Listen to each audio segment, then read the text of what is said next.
he opened up some new underwear and then he dressed his body as well, which is it's just weird. This he starts using him as a bit of a companion, and I think that's essentially where this comes into play. Does he keep him? He keeps him, and he sits with him while he watches TV and while he eats, and he would go to work and come back and then tell him about his day, and it is really weird, really messed up dude.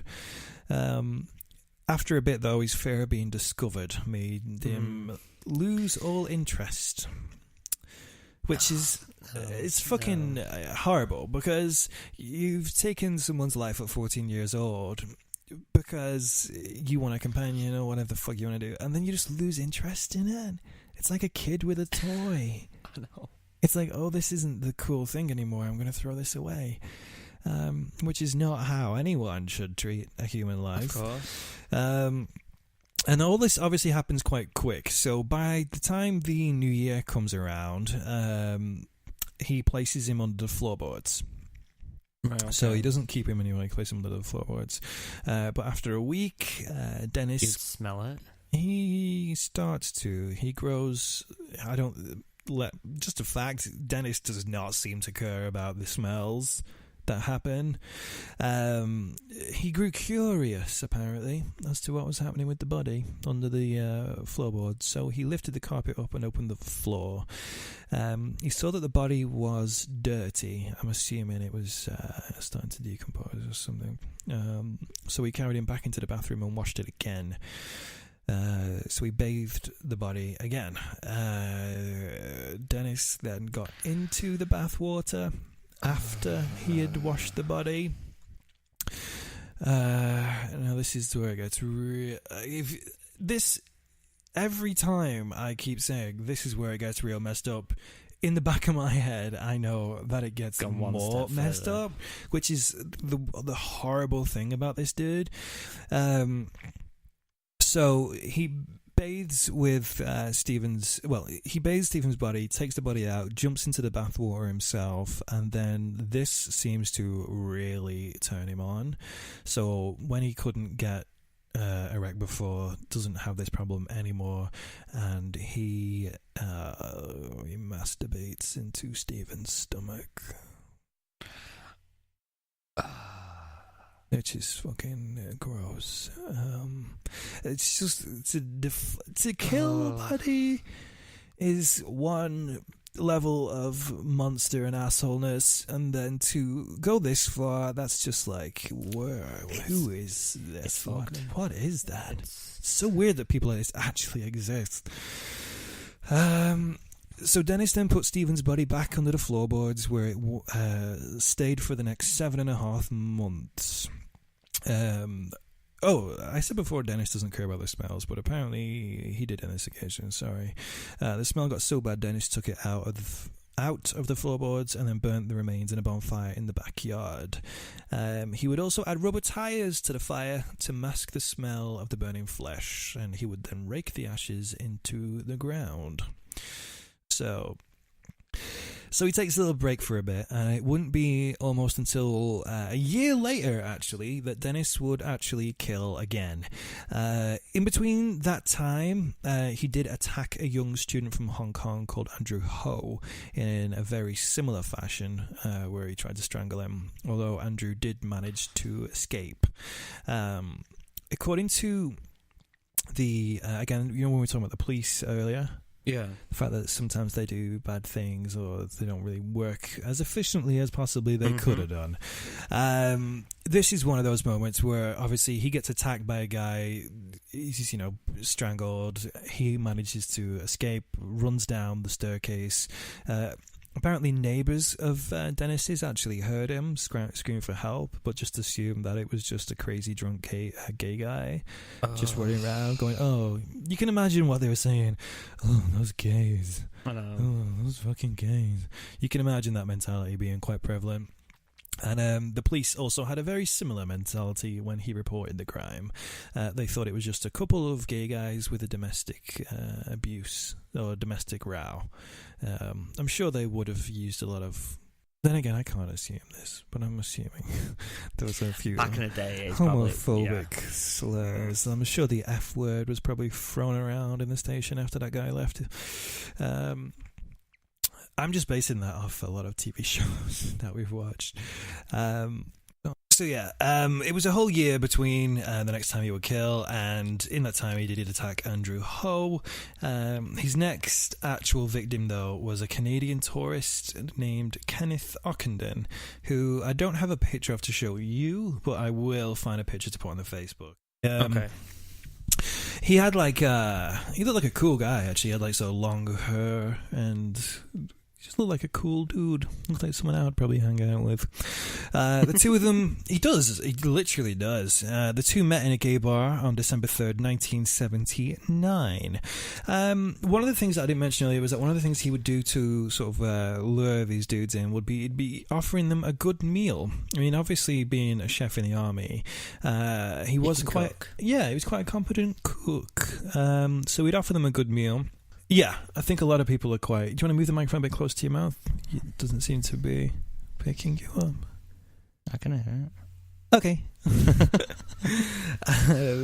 Yeah, I think a lot of guys would probably take up that offer. Probably think it'd be quite romantic, if nothing else.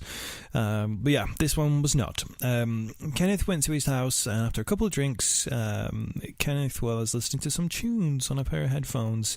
Dennis came up behind him and then strangled him with the headphone wire. No. Now, here's the thing, and again, I'm saying in no way, shape, or form is this anyone but Dennis's fault, but this is more like a tip to people out there, actually, to be honest with you. More of a tip, because when I read this, I was thinking to myself, why would you go back to a guy's house who you barely know, put on some headphones which would take away one of your most important senses, i.e. hearing things, and then sit with your back exposed to another person? Like, in all honesty, why was he doing that anyway? Listening to music? Yeah. Because he was just vibing out. I mean, he looks like a dude. Like, he looks like a dude. Yeah, but what I'm meaning is, like, you go to this person's place, he offers to cook your food, and then you're just gonna go and listen to some music. I don't think it was I don't think it was a thing that was weird.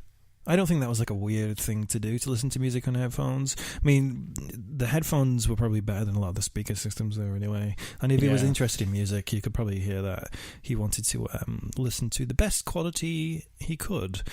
One of the songs as well, and I've shown you this song, was it's called "Oh Superman" by, I can't remember her name. Just guys, Google the song "Oh Superman." I think it's by Laurie Andrews or something. Cannot think. But remember me playing you that song, and you were like, "What is that?" It was a bit weird. It's weird. It sounds like you thought it was like Imogen Heap, didn't you? Because it sort of it had that sort of vocoder loopy thing going on. But it's a really weird song. It's just. Putting that song over the soundtrack of this murder, for me, is just the creepiest fucking thing ever. You get strangled with the headphone wires, and he sort of disposes of the body a similar way. I'm not going to repeat the details of what we went in with the first time. So it's floorboards. Yeah, the same situation. I don't feel we need to gratuitously beat people over the heads with the same details over and over again. I don't think that's important.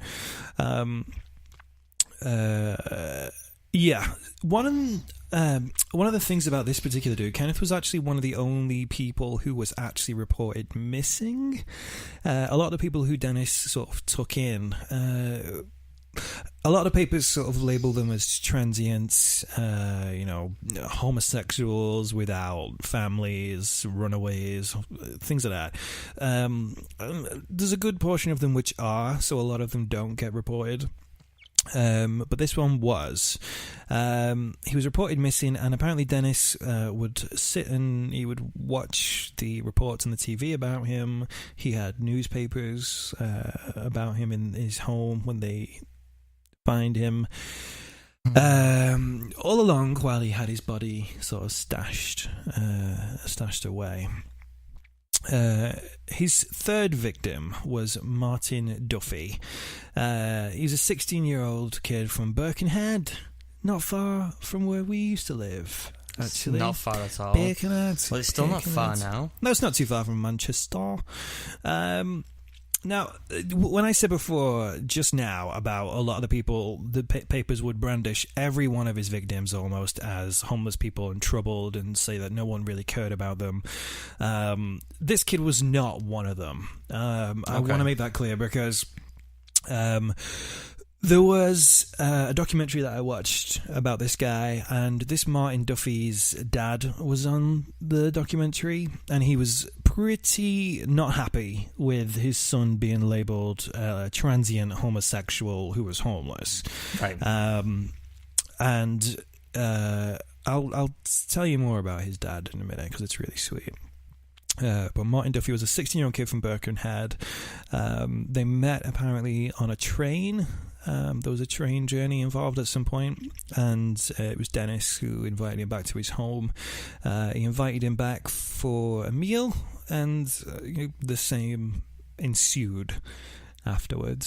So this poor kid, again, 16 years old. He's definitely got an MO though, hasn't he? Yeah. Yeah. And the thing is, this Martin Duffy, I tried to find a photo. I'll see if I can find a screenshot of this documentary, but the only photo I've ever seen of him was on the documentary. There aren't any available on Google from what I could find. But the kid, the picture that they show on the documentary, is wearing like a chef's uniform. So I'm guessing that he was really cute as well. He had like when little 16-year-olds try and grow like a little mustache. Yeah. Like he had one of those going on. It was he looked like a really, really cute, sweet kid. And I'm guessing that with him wearing a chef's uniform in this photo that was on the thing, he probably, was attracted to the idea of, there's a chef who was in the army, and he probably sort of, fucking manipulated him and using that against him, which is fucking dicky. So yeah, the same happened, unfortunately, to Martin. And this is in the documentary, his dad, Dennis, apparently also said after he was captured that no one cared about the people he killed and that no one would be looking for them. What his dad says in the interview, though, is, and he says it in such a stern way, and Scousers just as well as I do. You can tell he's holding back the F's and the Jeffs, but he says essentially, how did he know that no one cared about these children? That's true. How did he know no one cared about them?